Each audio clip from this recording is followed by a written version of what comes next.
बसहा चढ़ल शिवजी आइले डमरू बजाइले हो। बसहा चढ़ल शिवजी आइले डमरू बजाइले हो।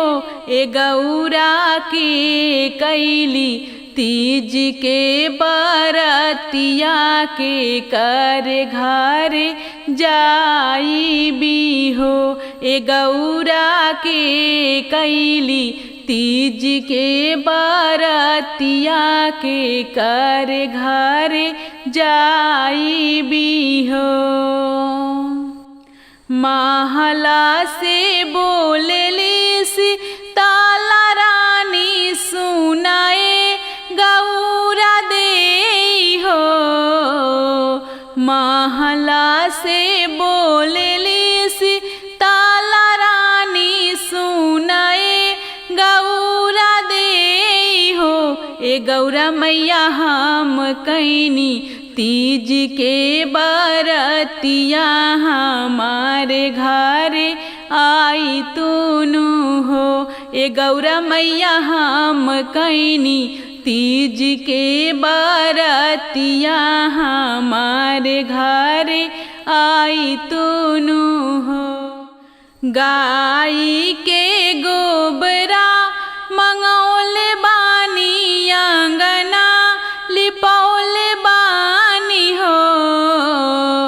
गाई के गोबरा मंगौले बानी अंगना लिपौले बानी हो। ए गौरा मैया गजमती चौका पुरौले बानी आसना बिछौले बानी हो। ए गौरा मैया गजमती चौका पुरौले बानी आसना बिछौले बानी हो। ताही चौका बैठिले महादेव संगहि गौरा देई हो। ताही चौका बैठिले महादेव संगहि गौरा मैया हो। ए सखिया गौरा माई के करबो पूजनवा त से नुरा सुहाग बढ़ी हो। ए सखिया शिवजी के करबो पूजनवा त पियवा के प्यार मिली हो। ए सखिया शिवजी के करबो पूजनवा त पियवा के प्यार मिली हो। हम भूखनी तीज के बरतिया त शिव के पूजन करी हो।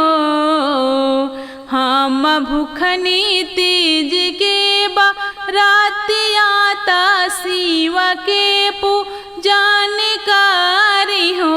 ए सखिया हाथ जोड़ी मांगी बरदानवा त अमर सुहागवानु हो। ए सखिया हाथ जोड़ी मांगी बरदानवा त अमर सुहागवानु हो।